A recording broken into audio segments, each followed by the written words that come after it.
GZT 10-10 Orta Doğu serisinin bu videosunda ABD'nin İsrail'e verdiği koşulsuz desteğin sebeplerini 10 başlıkta analiz etmeye çalışacağız.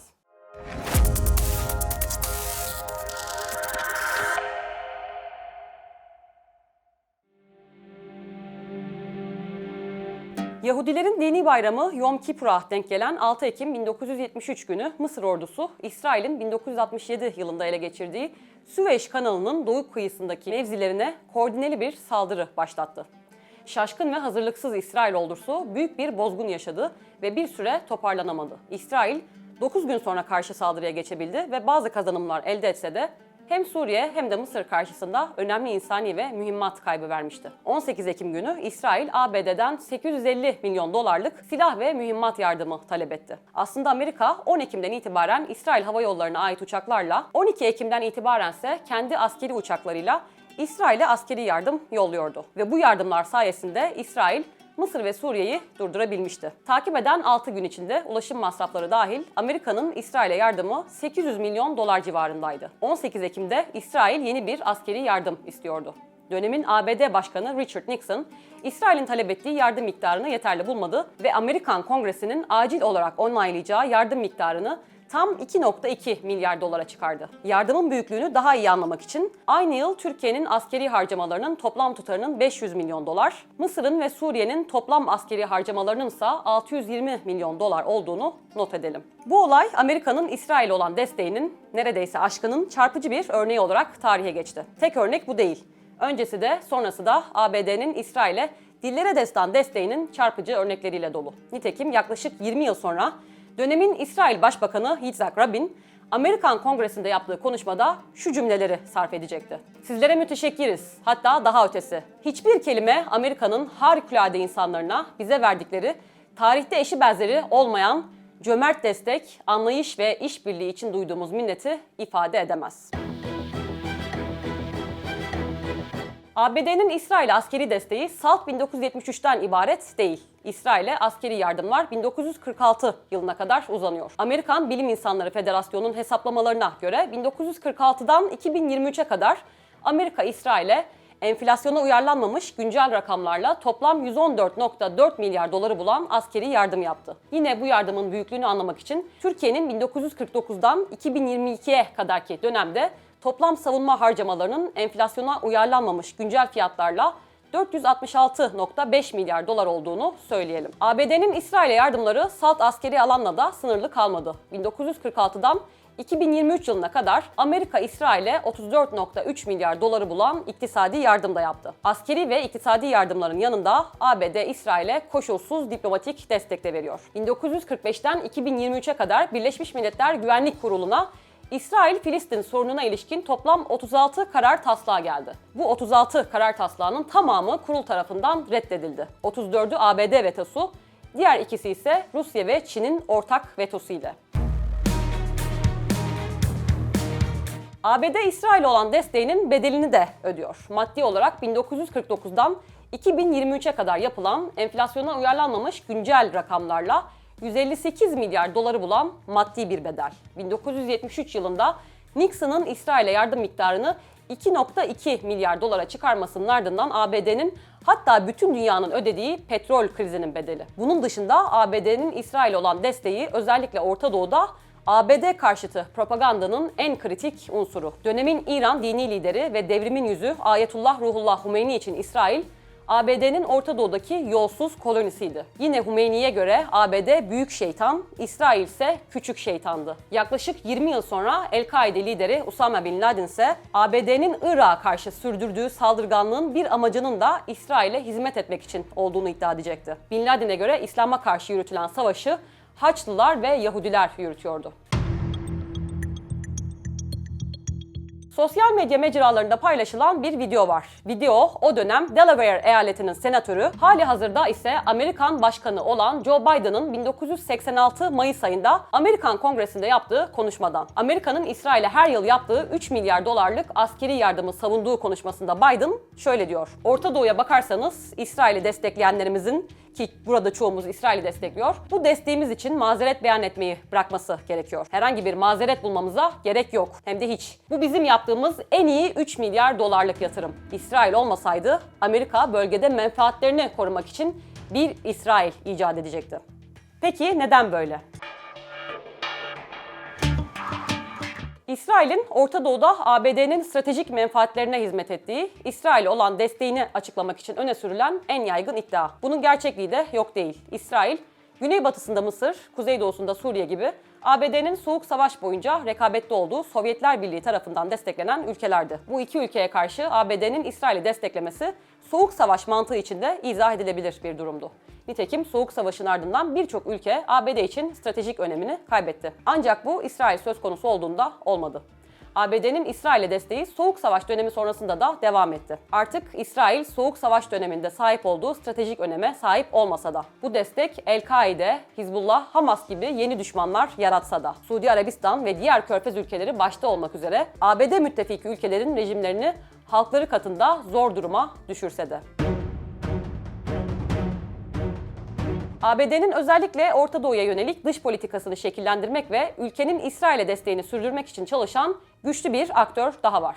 İsrail lobisi. Yahudilerin Amerika'daki tarihi beyaz adamın kıtadaki tarihi kadar eski. Yahudi nüfusunun dünyada en yoğun olduğu kıtadan Amerika kıtasına göçlere Yahudiler de katıldı. Hatta İngiltere'den bağımsızlığını kazanan 13 eyaletin tamamında Yahudi cemaati vardı. Ancak toplam nüfus içindeki oranları 1/1000 civarındaydı. 2,7 milyon kişi arasında yaklaşık 3000 kişi. Takip eden 200 yıl boyunca ilk önce Almanya'dan, daha sonra Doğu Avrupa'dan göçler Yahudi nüfusunu sayısal ve oransal olarak artırdı. 2020 itibarıyla Amerika'daki Yahudi nüfusu 7,1 milyonu geçerken oransal olarak da %2,1'i buldu. Bu uzun tarih boyunca Yahudiler Avrupa'dan göç etmiş olmanın da sağladığı avantajla Amerikan toplumuna kimliklerini de büyük ölçüde koruyarak entegre olmayı başarabildiler. Amerika'nın gerek siyasi ve iktisadi, gerekse eğitim ve kültürel yaşamında kendilerine yer buldular. Çoğu zaman da oldukça etkin konumlarda. Amerikan Yahudileri esasında Avrupa orijinli olan Yahudi Milliyetçi Hareketi Siyonizm içinde de yer aldı. Hatta ilk Siyonist Kongresi'nin toplandığı yıl 1897'de Amerika Siyonist Federasyonu kuruldu ve örgüt Amerika'nın dış politikasını kurulduğu yıldan itibaren etkilemeye çalıştı. Nitekim Amerikan Başkanı Woodrow Wilson'ın 1917'de İngiltere'nin Yahudilere devlet kurma sözünü verdiği Balfour Deklarasyonu'nu desteklemesinin sebebinin iki Yahudi arkadaşının etkisi olduğu iddia edilir ki her iki arkadaşı da Amerika Siyonist hareketinde öncü konumda kişilerdi. Yüzyılın başında elbette sadece kişisel bağlantılar söz konusuydu. Amerika'nın dış politikasına daha derin ve sürekli etki yapmak içinse kurumsal kanallar da gerekliydi. Amerikan Siyonist Federasyonu bugün İsrail lobisinin en güçlü kurumlarından Amerika Siyonist Örgütü'ne evrildi. Ancak bu örgüt İsrail lobisi içinde sadece bir tanesi. Siyonizmi benimseyen Amerikan Yahudileri daha farklı onlarca kurumun kuruluşuna da öncülük etti. 1956'da 50 Yahudi örgütü bir araya geldi ve halen daha aktif olan Büyük Yahudi Örgütlerinin Başkanları Konseyi'ni kurdu. Konseyin amaçları arasında Amerika-İsrail ilişkilerini güçlendirmek, İsrail'in güvenliğini ve refahını artırmak ve Orta Doğu'da gerçek ve kalıcı bir barış için çalışmak sayılıyor. Amerikalı Yahudilerin 1899'dan beri her yıl yayınladıkları Almanağın 1992 baskısında yayınlanan bir makale, İsrail lehine çalışan 80'den fazla Yahudi örgütü olduğunu belirtiyor. İsrail lobisinin bir parçası olarak The Jewish Institute for National Security Affairs, The Middle East Forum, Washington Institute for Near East Policy gibi düşünce kuruluşlarını, diğer düşünce kuruluşlarında medyada çalışanlar ile ülkenin dört bir yanındaki saygın üniversitelerde ders veren, Amerikan Yahudisi olan ve olmayan hocaları ve en önemlisi siyasetçilere doğrudan kampanya yardımı yapan İsrail yanlısı siyasi faaliyet komitelerini de saymamız gerek. İsrail lobisinin etkisi salt Amerikalı Siyonist Yahudilerin varlığına ve yoğun gayretlerine bağlı değil. Lobinin ABD'nin dış politika yapımcıları üzerindeki etkisini artıran iki önemli aktör daha var. Bu aktörlerden biri yeni muhafazakarlar, diğeri ise Hristiyan Siyonistler. Yeni muhafazakarlık, değişimin hızlı değil yavaş, var olanı reddederek değil, onu kabul ederek ve dönüştürerek olması gerektiğini savunan muhafazakarlık akımının dış politikaya uyarlanmış hali. 1960'lı yıllarda doğdu ve takip eden 10 yıllarda gelişti. Yeni muhafazakarlar özünde aslında Amerikan emperyalistleri. Amerikan hegemonyasına ve onun devamlılığına, Bunun için de demokrasinin bütün dünyada yayılması gerektiğine inanıyorlar. Buysa ancak aktif ve müdahaleci bir dış politika takip edilmesi ve gerekirse askeri gücün kullanılmasıyla mümkün. Yeni muhafazakarlar için Orta Doğu'nun tek demokrasisi ve askeri gücüyle kendini kanıtlayan İsrail, Amerika için stratejik bir değer ve her halükarda desteklenmesi gerek. Yeni muhafazakarlar Amerika'da halen etkin bir aktivist grup. American Enterprise Institute, Hudson Institute gibi kendi düşünce kuruluşları var ve ABD'nin en etkin yayın organları aracılığıyla görüşleri yayılıyor. Yeni muhafazakarların İsrail taraftarlığının kaynağı sekülerken Hristiyan Siyonistlerinin İsrail taraftarlığının kaynağı ise din. Hristiyan Siyonizminin kökeni çok eski olmakla birlikte İncil'i yerel dilde okumaya açan Protestanlığın ortaya çıkışıyla ilişkili. İncil ise Tanrı'nın Filistin'i Yahudilere verdiğini ve Hazreti İsa'nın ikinci dönüşünün Yahudiler Filistin'e dönmeden gerçekleşmeyeceğini söyler. Yahudilerin Filistin'e dönüşü bir anlamda Tanrı'nın vaadinin gerçekleşmesidir. Bu dönüş olmadan da Hazreti İsa'nın geri dönüşü mümkün olmayacaktır.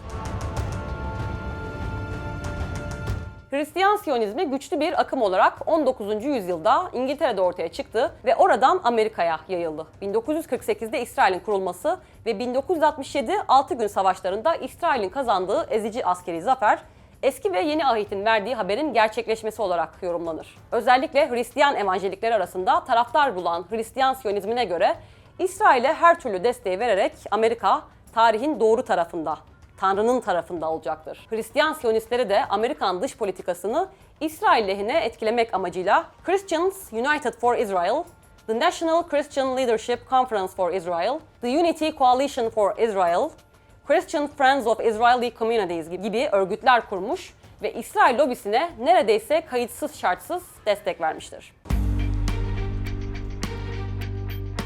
Amerikalılar arasında Filistinlilere yönelik bir sempatinin hiç olmadığı söylenemez. Elbette var. Özellikle Afrika kökenli Amerikalılarda ve nispeten sol eğilimlilerde. Hatta Ortodoks Yahudiler arasında da. Nitekim 2023'te yapılan güncel anketler Amerikalılar arasında Filistinlilere daha fazla sempatiyle yaklaşanın olduğunu gösteriyor. İsrail'e sempatiyle yaklaşanların oranının daha öncesinde hep yüksek olması Amerika'nın İsrail taraftarlığının bir sebebi elbette. Ancak söz konusu sempatinin önemli bir kaynağı da İsrail lobisinin 10 yıllar boyunca gösterdiği gayret.